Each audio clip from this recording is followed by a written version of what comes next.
to say about this was Mick Cronin's tally for the day, you know.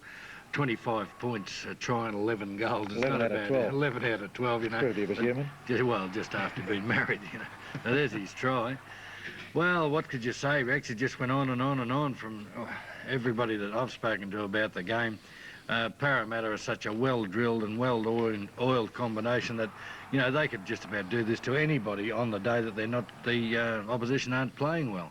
A funny side, Illawarra, though. Frank had trouble with them, didn't you? Down at Illawarra, not Frank. So did Parramatta have trouble. That's down there. That's a different kettle of fish altogether, isn't it?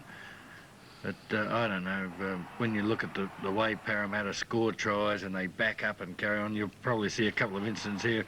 Bob O'Reilly looks pretty quick. Look, they're pretty easy tries, aren't they? The whole straight line of defence is dropped. The whole guard is down. They're just on the outside of the game and just cannot get back in. Yeah, but don't forget, Parramatta did almost the same thing to North Sydney. Oh, yeah. No, they're capable of doing it to anyone, I reckon, you know.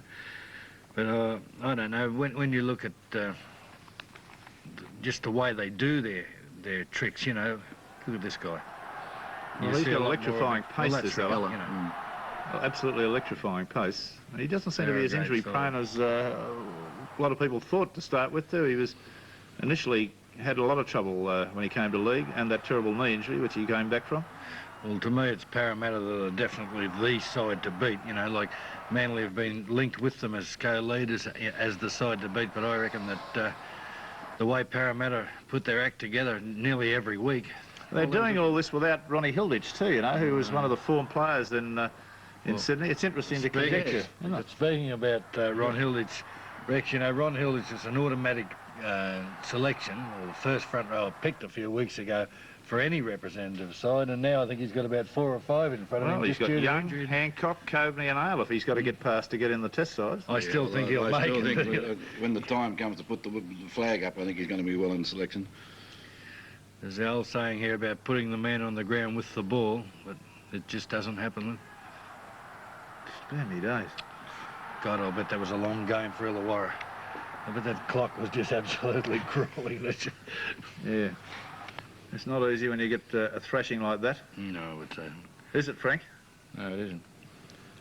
Like Mick Cronin said, it was one of the better days. Blimey. Cronin has been quoted as saying he's got a very large rap on Ella and Kenny. He thinks that they're two extraordinarily talented footballers. Now, I'd listen to anything. Well, he was sin-binned for it, and it's a very dangerous action. I'm not suggesting there was anything deliberate in it. He was tackled, and he's going to be held the same as we see in 200 or 300 tackles in every match. But the lashing out of the feet and the kicking of the player accidentally